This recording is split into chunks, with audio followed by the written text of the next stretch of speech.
Hello everyone, কেমন আছো তোমরা সবাই? আশা করছি সবাই খুব ভালো আছো।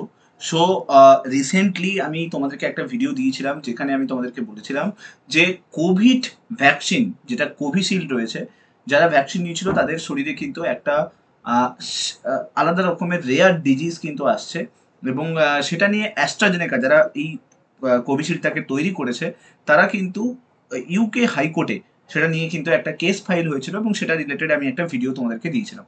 এবার আমি তোমাদেরকে বলতে চলেছি যে এর থেকেও বড় নিউজ যেটা রিসেন্টলি অ্যাস্ট্রাজেনেকা যেটা কোভিশিল্ড তৈরি করছে, তারা একটা বড় সিদ্ধান্ত নিয়েছে বিশ্বজুড়ে।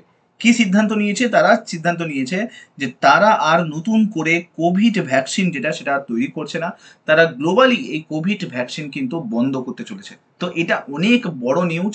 পুরো ভিডিওটা শেষ পর্যন্ত দেখবে, তাহলে তোমরা বুঝতে পারবে যে কেন এইরকম হচ্ছে, কেন কোভিশিল্ডকে আমরা বন্ধ করতে মানে অ্যাস্ট্রাজেনেকা বন্ধ করতে চলেছে, এবং তার পেছনে অ্যাকচুয়াল রিজন কি রয়েছে, এবং এটা কি সত্যিকারের ব্যাপার যে এই কোভিশিল্ড যারা নিয়েছে তাদের শরীরে যে টিটিএস রেয়ার ডিজিজ হচ্ছে, তার কারণেই কি এই কোভিশিল্ড ভ্যাকসিন বন্ধ হচ্ছে। তো সমস্ত কিছু ডিটেলস এই ভিডিওটা থাকবে, ভিডিওটা শেষ পর্যন্ত দেখার অনুরোধ রইল, তাহলেই হয়তো এই কনফিউশনগুলো ক্লিয়ার হবে। ভিডিওটা ভালো লাগলে লাইক করে দিও, শেয়ার করে দিও সমস্ত বন্ধুদের সঙ্গে, আর চ্যানেলটাতে নতুন হয়ে থাকলে সাবস্ক্রাইব করতে ভুলুন। তো বেসিক্যালি গল্পটা কি হয়েছে দেখো, অ্যাস্ট্রাজেনেকা কিন্তু উইথড্র করছে কোথা থেকে? কোভিড-19 ভ্যাকসিন পুরো গ্লোবালি কিন্তু উইথড্র করছে। বিভিন্ন কান্ট্রিতে যে এর যে ভ্যাকসিন চলছিল সেই ভ্যাকসিনটাকে কিন্তু উইথড্র করার চিন্তা ভাবনা করছে।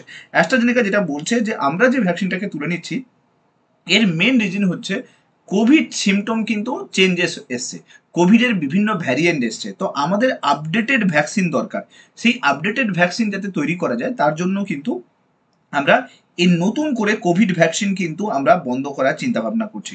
অর্থাৎ নতুন করে কোভিড ভ্যাকসিন আর তৈরি করা হবে না, এবার আপডেটেড ভ্যাকসিন যেটা রয়েছে তার উপর বেস করে রিসার্চ করার পরে নতুন ভ্যাকসিন কিন্তু আসবে।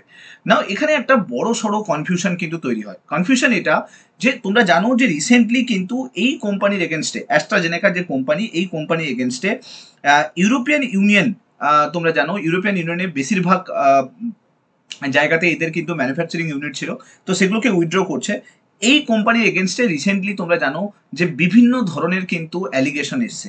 কি না, এই যে করোনা টিকার জন্য কিন্তু বিরল পার্শ্ব প্রতিক্রিয়া হচ্ছে, তা স্বীকার করে নিয়েছে কিন্তু অ্যাস্ট্রাজেনেকা যারা তৈরি করছে। এবং তারা বলছে যে এর কারণে অনেকের কিন্তু হার্ট অ্যাটাকের একটা চান্স কিন্তু দেখা যাচ্ছে, শরীরে রক্ত জমাট বাঁধছে না এরকমও একটা ডিজিজ আসছে। প্লাস হচ্ছে এটা নিয়ে সুপ্রিম কোর্টেও কিন্তু মামলা হয়েছে। তোমরা জানো এই অ্যাস্ট্রাজেনেকা ভ্যাকসিনটা তৈরি করেছিল কিন্তু সেরাম ইনস্টিটিউট, এই সেম ভ্যাকসিনকে তৈরি করেছিল সেরাম ইনস্টিটিউট। একটা ভ্যাকসিন তৈরি করতে প্রায় 5-7 বছর লেগে যায়, কিন্তু সেখানে সেরাম ইনস্টিটিউট অ্যাস্ট্রাজেনেকার সহায়তাতে কোভিড ভ্যাকসিন কিন্তু তৈরি করেছিল। এবং তাই জন্য সিরাম ইনস্টিটিউটের এগেনস্টে কিন্তু সুপ্রিম কোর্টে কিন্তু মামলা করা হয়েছে। মামলা করেছে কারা? তোমরা জানো মামলা করেছে কিন্তু অলরেডি কিন্তু ইন্ডিয়াতে 8জন পেশেন্ট, এরকম বলছে 8জন পেশেন্ট এই কোভিড ভ্যাকসিনের কারণে মারা গেছে, তাদের পেরেন্টসরা কিন্তু এই মামলাটা করেছে। দেখো 2022-এ আমরা যদি দেখি, 2022-এ ওয়ার্ল্ডের লার্জেস্ট কোভিড ভ্যাকসিনেশন প্রোগ্রাম কিন্তু হয়েছিল, প্রায় 1.7 বিলিয়ন ডোজ ওয়ার্ল্ডের পুরো আমরা ভ্যাকসিনেশন কমপ্লিট করেছিলাম। যার মধ্যে জেনে রাখো 80% ইন্ডিয়ান কিন্তু এই কোভিশিল্ড ভ্যাকসিন কিন্তু পেয়েছে। তার মানে বুঝতেই পারছো এই কোভিশিল্ড ভ্যাকসিনকে কিন্তু 80% জনসংখ্যা আমাদের যদি দেখি বর্তমানে কিন্তু দেওয়া আছে।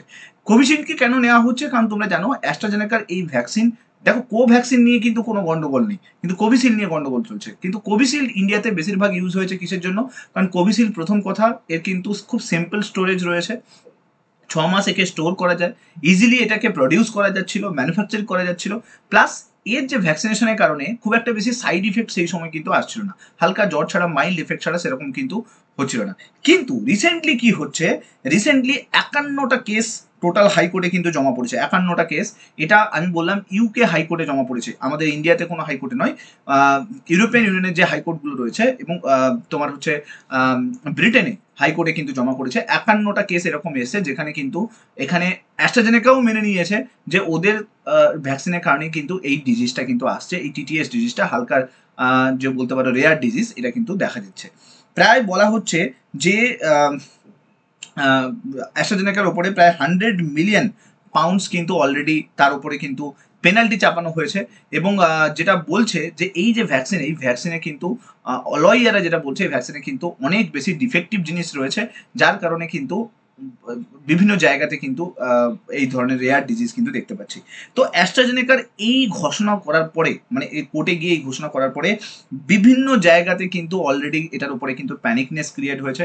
অ্যাস্ট্রাজেনেকা যদিও স্ট্রংলি ডিনাইড করেছে যে না এরকম কোনো কিছু হচ্ছে না, ওটা রেয়ার ডিজিজ, ওটা একটা হতেই পারে, মাঝে মাঝে কারোর যদি বডিতে ঠিক মতো করে না হয় তখন কিন্তু এটা নেয়। দেখো ইন্ডিয়াতে কিন্তু এর এফেক্ট পড়ছে। সিরাম ইনস্টিটিউটের এগেনস্টে কিন্তু অলরেডি কিন্তু কোভিশিল্ড নেওয়ার পরে মারা যাওয়ার কারণে অলরেডি কিন্তু কেস ফাইল হয়েছে। এখানে তোমরা দেখতেই পাচ্ছ, এখানে একজন পেরেন্টস যে দাবি করেছে, 8জন পেরেন্টস এরকম দাবি করেছে যে অ্যাস্ট্রাজেনেকা ভ্যাকসিন নেওয়ার পরে হচ্ছে কিন্তু শরীরে কিন্তু বিভিন্ন ধরনের কিন্তু সিমটম কিন্তু দেখা গেছে। এছাড়া তুমি যদি দেখো এই যে কোভিশিল্ড ভ্যাকসিন, এই কোভিশিল্ড ভ্যাকসিনের এগেনস্টে কিন্তু সুপ্রিম কোর্টেও কিন্তু অলরেডি কিন্তু কেস ফাইল হয়েছে। এর সাইড ইফেক্ট নিয়ে কিন্তু অনেক প্যানিকনেস কিন্তু মার্কেটে চলছে। এখন কোয়েশ্চেন হচ্ছে যে সত্যি কি তাই জন্যই কি অ্যাস্ট্রাজেনেকা কোভিশিল্ডের যে ভ্যাকসিন, সেই ভ্যাকসিনটাকে কিন্তু পুরো ওয়ার্ল্ড ওয়াইড তুলে নিচ্ছে, গ্লোবালি তুলে নিচ্ছে, যে এটার কারণে রেয়ার এফেক্ট হচ্ছে বলেই কি তুলে নিচ্ছে? তা কিন্তু নয়।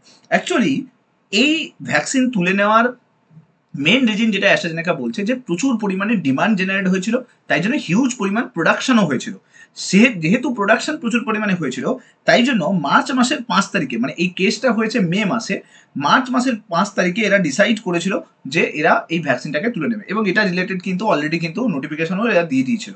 কিন্তু তারপরে মে মাসে গিয়ে এটা জানা যায় যে টিটিএস এর একটা ইস্যু আসছে, মানে যারা অ্যাস্ট্রাজেনেকা ভ্যাকসিন নিয়েছে তাদের শরীরে এই ধরনের ডিজিজ কিন্তু আসছে। তার মানে এই ঘোষণা হওয়ার আগে, মানে কোর্টে যাওয়ার আগেই কিন্তু মার্চের 5 তারিখে কিন্তু নোটিফিকেশন দিয়ে দিয়েছিল এরা তুলে নেবে। তো অ্যাস্ট্রাজেনেকা বলছে এটা একটা কো ইনসিডেন্স ছাড়া আর কিছুই নয়। বেসিক্যালি আমরা সেম টাইমে কিন্তু এই ঘটনাটা ঘটছে বলে তাই জন্য লাগছে, কিন্তু এটা একটা কো ইনসিডেন্স যে আমরা তুলে নেওয়ার চিন্তা ভাবনা করেছিলাম, সেই সময় এই কেসটা কিন্তু এসছে। তো এই যে রেয়ার এফেক্ট, এই যে রেয়ার বডি এফেক্ট আসছে, এটা কিন্তু অ্যাস্ট্রাজেনেকা অ্যাডমিট করেছে। দ্যাটস ওয়াই কিন্তু তারা কিন্তু অলরেডি কিন্তু কোর্টেও এটা জানিয়েছে। কিন্তু তার কারণে যে ভ্যাকসিন তুলে নেওয়া হচ্ছে সেটা কিন্তু এরা বলছে না। এরা বলছে যে আমরা অলরেডি প্রচুর ডিমান্ড যেহেতু মার্কেটে আছে, তার জন্য আমাদেরকে তুলে নিতে বাধ্য হচ্ছে। আচ্ছা, এবার কোয়েশ্চেন হচ্ছে এই ধরনের ভ্যাকসিন নিলে, মানে অ্যাস্ট্রাজেনেকা ভ্যাকসিন যেটা আমরা কোভিশিল্ড হিসেবে নিয়েছি, এর জন্য কি শরীরে সত্যিকারে কোনো সাইড ইফেক্ট আসছে, বা শরীরে পরবর্তীকালে কি সাইড ইফেক্ট আসতে পারে? দেখো এটা নিয়ে সোশ্যাল মিডিয়াতে বিভিন্ন ধরনের কিন্তু অলরেডি কিন্তু ক্রিটিসিজম স্টার্ট হয়ে গেছে, এবং টুইটার, ফেসবুক সব জায়গাতে তুমি যদি যাও, এটা নিয়ে কিন্তু মিমস বানানো হচ্ছে প্রচুর পরিমাণে, এটা নিয়ে ভাইরাল মেসেজ, বিভিন্ন ধরনের প্যানিকনেস ক্রিয়েট করা হচ্ছে। বাট অ্যাকচুয়ালি যদি বলা হয় যে এখনো পর্যন্ত সেরকম কোনো ইভেন্ট, এরকম এমার্জেন্সি সিচুয়েশন ক্রিয়েট হয়নি যেখানে প্রচুর পরিমাণে লোকের টিটিএস হচ্ছে, যেটা হচ্ছে বেসিক্যালি এই ধরনের যে রেয়ার সাইড ইফেক্ট সেটা হচ্ছে, বা হার্ট অ্যাটাক হচ্ছে, এরকম খুব কম দেখা গেছে। এখনো পর্যন্ত সেরকম এমার্জেন্সি সিচুয়েশন হয়নি। বাট এখানে একটা কোয়েশ্চেন, যে এটা কি পরে হতে পারে? দেখো অ্যাস্ট্রাজেনেকা বলেছে যেহেতু আমরা অ্যাডিনো ভাইরাসটাকে মেইনলি কিন্তু ভ্যাকসিনের স্ট্রেন হিসেবে দেখেছিলাম, তো অ্যাডিনো ভাইরাস রিলেটেড যত ভ্যাকসিন তৈরি করা হয়েছে, শুধুমাত্র অ্যাস্ট্রাজেনেকার কোভিশিল্ড নয়, জনসন জনসন বলে একটা ভ্যাকসিনও তৈরি করা হয়েছিল, সেই ভ্যাকসিনগুলোতে কিন্তু সাইড এফেক্ট আসছে। এখন সাইড এফেক্ট এলে সেটা কি খুব সবার কিন্তু আসবে তা কিন্তু নয়। এটা এখনই বলা যাচ্ছে না যে সবার আসবে কিনা, বা যাদের শরীরে উইকনেস আছে তাদের শরীরে আসবে কিনা, এখনই কিন্তু বলা যাচ্ছে না। বাট এটা কিন্তু হচ্ছে, এটা বলা হচ্ছে। তো তার মানে কি তুমি একদম খুব ধীর স্থির ভাবে হ্যাঁ ঠিক আছে সবার হচ্ছে না আমার হবে, এরকম কোনো ব্যাপার কি আছে? দেখো এখানে একটু বলে দিই, যদি ইনকেস তোমার শরীরে উইকনেস থাকে বা কোনো কিছু থাকে, বা এই সেম প্রবলেমগুলো হচ্ছে, বা হার্টের মধ্যে কিছু প্রবলেম ফিল হচ্ছে, বা বাড়িতে কারোর এরকম হচ্ছে, ইমিডিয়েটলি ডক্টরকে কনসাল্ট করো। কারণ কি হতে পারে, এটা দেখা যাচ্ছে ইন্ডিয়াতেও এর পরিমাণ আস্তে আস্তে বাড়ছে।